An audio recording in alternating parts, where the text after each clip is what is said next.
This is another packet I found from one of my workshops. What I do in my collage workshops is I gather specific ephemera that I would make a collage out of. I then put it all into a nifty little plastic sleeve and hand it to my participants and say, go at it. I want to see what you will come up with.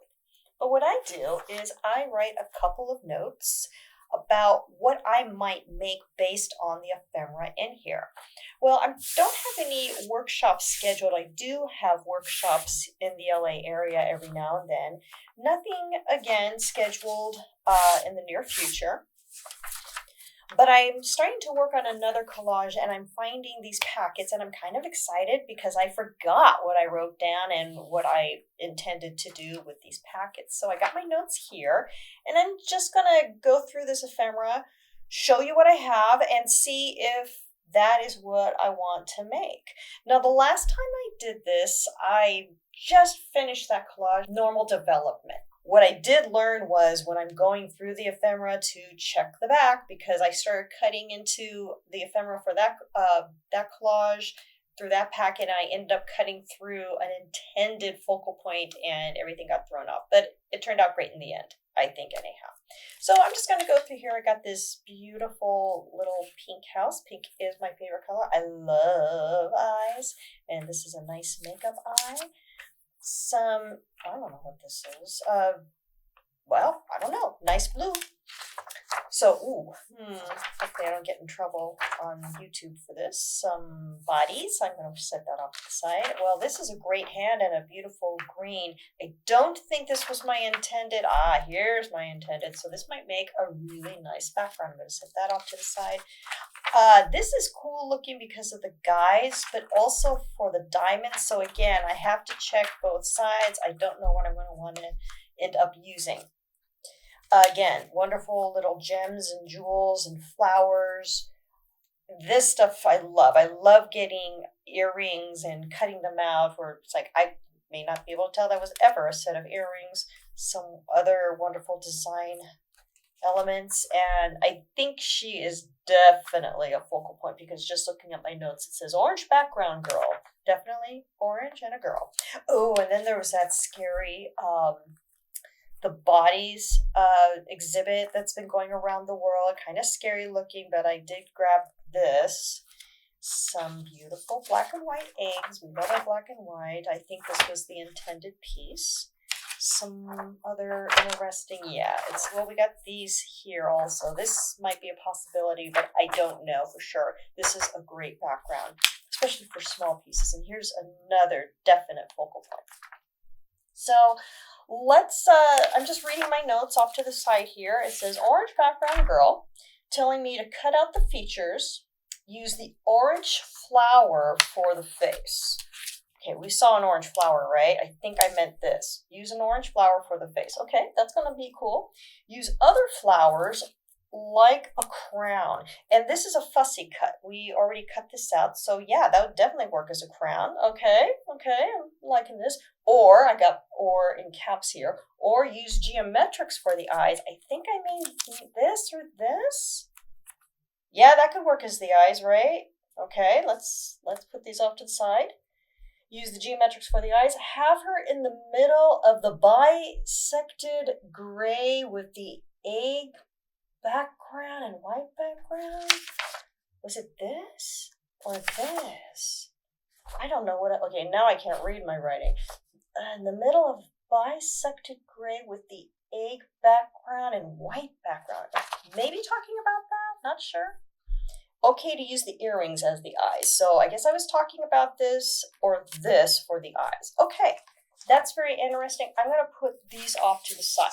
Now, again, like I shared earlier, when I do these workshops, I provide enough ephemera for my participants to do at least 2 to 3 strong collages. So the second one I wrote notes for was, I see makeup eye, art, I can't read my writing, guys.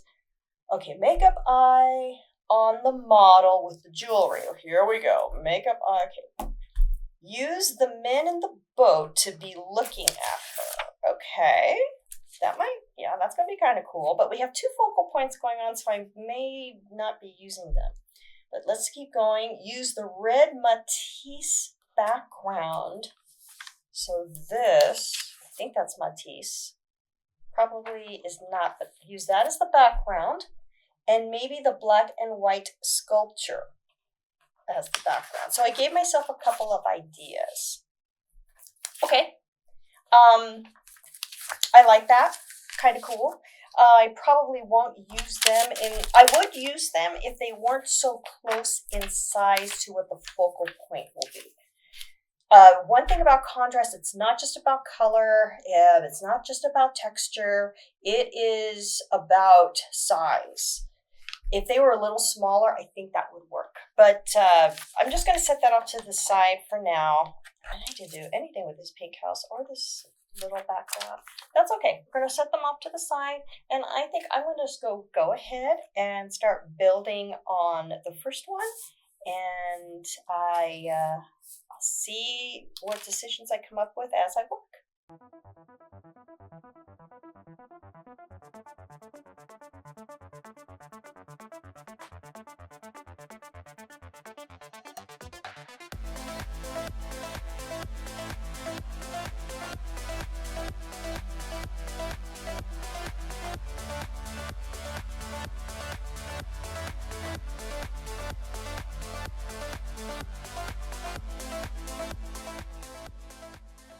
The interesting thing about this process is when I revisit ideas I had before, I don't think that they're the best ideas anymore, and that's okay. I didn't really want to don't think I really want to use this anymore. Maybe not. Haven't completely abandoned it yet, but for now, I am going to put it off to the side. I did like the way this is looking. We have something that's bisected and it doesn't really read as, well, eggs. I'm going to clean this up a little bit. I still have a little bit of the face on here. I just want to make it really clean before I commit to anything. And I'm looking over at the background of the eggs that I showed you earlier. Okay, messed that up a little bit, but it's not too bad. I'm going to look at this now because I can't read my notes and I'm not quite sure what I was trying to say. That looks kind of cool too. This is why I love this template approach. It makes for a lot of fun. And then I thought about this. This looks too big. Maybe I'm just going to play with one of the eyes. I'm not even sure which one it is, the left or right. I don't know. Let's play with the face. Where would the eyes land if we used these as... It would kind of work. I think these are too clunky and too big. I'm going to place them off to the side. Then there was this. This might be a little bit better, but that's going to require just a touch more cutting for me.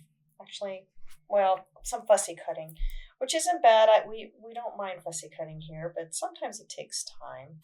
When I cut my circles, just a quick little tutorial here in case you missed it on other videos. Whenever I cut a circle and I want to keep it as circular as possible, I like cutting an X in the middle. And that way it's kind of like slicing pie. And just cut around the circle, just really slow, a little bit at a time, nothing too drastic. I'll just cut one out for now and see how that looks, if these can pass as a pair of interesting eyeglasses for our focal point. Just taking it slow, keeping the blade in the paper and moving the paper gently while pulling the blade. Ideal to have a sharp blade, because if you don't, that can run into a little bit of a mess and you don't want to cut yourself either. If you have sharp blades, your chances of cutting yourself are not as likely because the cutting is getting done when it's a dull blade. We're pressing harder and pulling harder, and that can cause slippage and that can cause a cut. So you always want to keep those blades as sharp as you can. I have used this for a couple of collages, but it's still pretty sharp, so I'm not having to do too much pressing. Okay, so we have this hole cut out. Let me go ahead and cut around on the outside to free it. And I'm just going to cut with my scissors. Yes, I could use my X-Acto here. I don't, because I like to give myself a break from the X-Acto. And the scissors can be cleaner. It doesn't scrunch up when I use the scissors, when I'm cutting something circular. I just had these scissors sharpened, and that was a really good little investment. I paid a little bit more than I would have liked, but I don't know how to sharpen my scissors, and the person that did it for me, great job. So it was at one of our local farmers markets. But you want to keep your scissors sharp too, so something to think about. Okay, so we did one. Let's see how this is going to possibly look.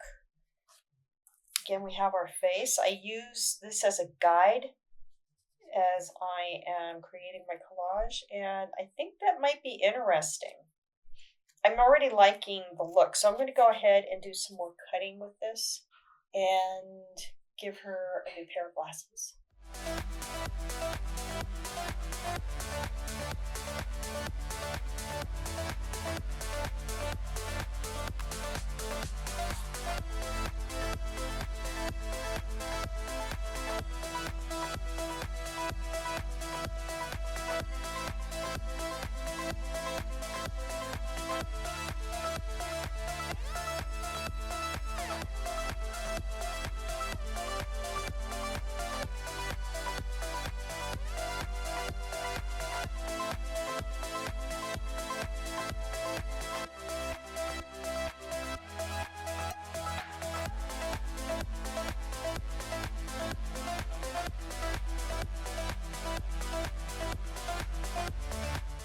If there's anything I've learned doing these videos, it's that Nestle Plans of Mice and Men.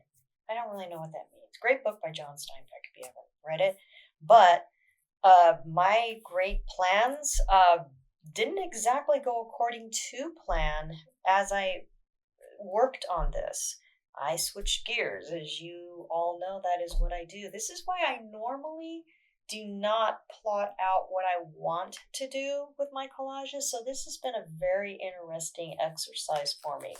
I have another one here, another packet, and I kind of like them because they are a good exercise for me, and I really enjoy doing this in my workshops, but it doesn't necessarily work for myself when I am doing it later on. So everything changed with this. It became very abstract, surreal, whatever you want to call it, but that's what I enjoy doing, and that's what I stay with. I have not adhered this image to this background. I may even put it at a tilt. It is different, and I am happy with it. I really enjoy the way it came out. I love the color orange and pink, and I love color against a monochromatic gray background. She may not even need this background by herself. She's okay. I didn't end up using this. I'll use it in another collage. And of course, these earrings just weren't going to really, it was going to be too much. Something like this, way too much. And of course, our guys in the boat that I shared with you earlier. Oh, wait, that was going to be for the other collage, but it's fine. This is good. I was even thinking of grabbing these guys and putting her in the middle of them, but I don't want to do that. She doesn't need any more. She's kind of minimal. Let's grab the Matisse. I think this is too busy for her also. Yes, too busy. So the way I see it, this looks like this background will be her new home. I love how she has the egg background for her face going on, and then we have these egg images for the background.